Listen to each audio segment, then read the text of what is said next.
Hi, Loma Verde. How are you? I have a really special book to read for everyone today.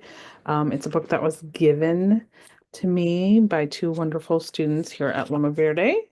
It's called The Tale of Yaya, written by Karuna Paneru, illustrated by Bhavna Tulachan. And they're mentioned in the dedication. So that's pretty cool. And it's a special story that has a special place in their hearts and in their lives. But there they are. It's dedicated and it says, Emma and Lily Maya, without whom coping with grief would have been impossible. So here's the story, The Tale of Yaya. Yaya, what's that? Maya said, pointing to an enormous book laying on the brown wooden shelf. Oh, that's a dictionary, an old, old, old dictionary. Older than you, Yaya? Oh, much older than me. If it's older than you, how did you buy it? Yaya let out a laugh. I got it when I was working as a lawyer. What's a lawyer, Yaya? A lawyer is someone who helps people get justice. Whoa, that's so cool. It is, isn't it? Now I want to be a lawyer too. I'd love that for you, young lady. The night passed and the two woke up to the sound of seagulls. Oh, Yaya, can you please tell these birds to quit with the noise? Asked Maya. Let me see what I can do. Hey, birdies! Shh! Screamed Yaya.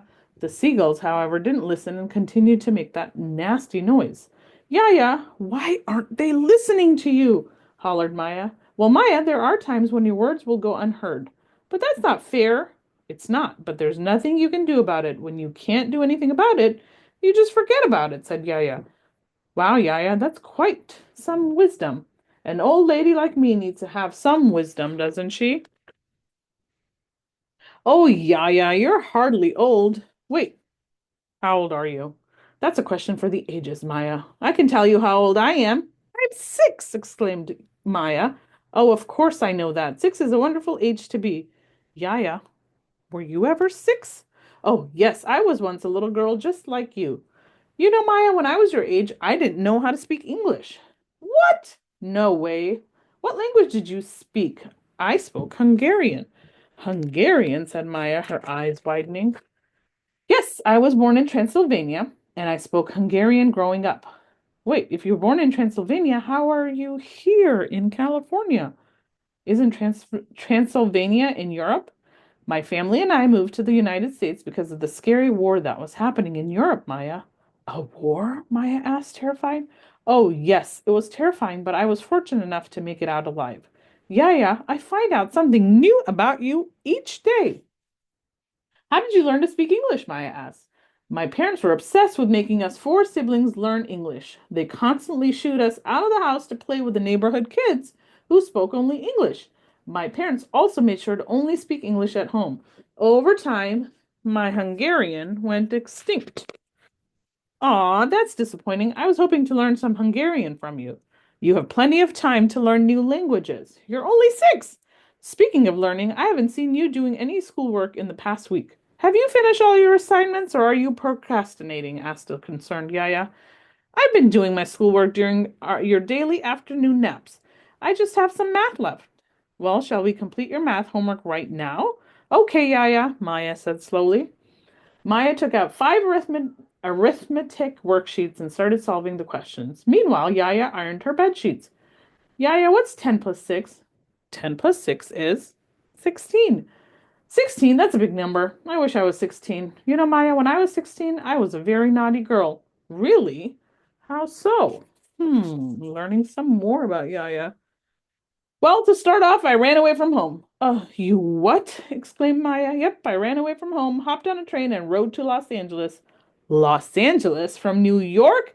That must have been quite the ride. Oh, it was. I was trying to get as far away as possible from New York. Los Angeles was the furthest the train would take me. And then what did you do? Well, I worked in Los Angeles and later traveled around the United States for 3 years. What happened after those 3 years? When I finished traveling, I enrolled at Columbia University and graduated with a bachelor's degree in government. What's a bachelor's degree? Yaya? A bachelor's degree is the level of college education that you get after graduating high school. Oh, wow. I want a bachelor's degree when I'm older. Good. You should definitely go to college. What did you do after the bachelor's degree? Well, I went to law school and studied to become a lawyer, like we talked about earlier. Yeah, I remember. What did you do during the years you were a lawyer? I worked at the California Supreme Court for many, many years.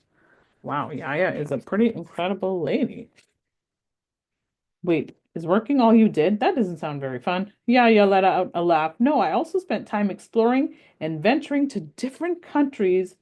Really? Can you name some of the countries you visited, please? Well, I visited most of Europe and I visited India and quite a few other countries. Oh, and I visited Nepal. Did you just say Nepal? You've been to Nepal? Yes, Maya, I've been to Nepal. That's awesome, Yaya. Did you know I'm from Nepal? I know you are, Maya. I was in the hospital room when you were born. Wait, what? The hospital room? I had no idea. Well, now you know, silly Billy. What did you do when you were in Nepal? That's a good question, Maya. When I was in Nepal, I did quite a bit of trekking. I met so many young children just like you on the trekking trails. Just like me? Yes, just like you. They had your charm and your contagious smile. They were happy kids. They were happy, but they were poor and longed to go to school. They didn't go to school? How's that possible? Asked the confused Maya. They were too poor to go to school. In fact, they didn't even have enough money for a pair of shoes. Oh, that's terrible. It is terrible, isn't it? I want to tell you a story, Maya. I love stories. A long, long time ago, I broke my leg while trekking in Nepal. Nepal. Obviously, I couldn't walk with a broken leg, so the trekking guide had to carry me in a doko the rest of the way. Look at that. Wow. What's a doko? A doko is a bamboo basket. You were carried in a bamboo basket? Yes, Maya, I was carried in a bamboo basket all the way down. I remember lying awake all night thinking about things. Wow, that's very kind of all the people that helped her out. I thought about all those happy kids I met along the trail who never got to go to school. That night, I decided that I wanted to spend the rest of my life helping the children of Nepal, Yaya said softly. That's beautiful, Yaya. Yaya smiled.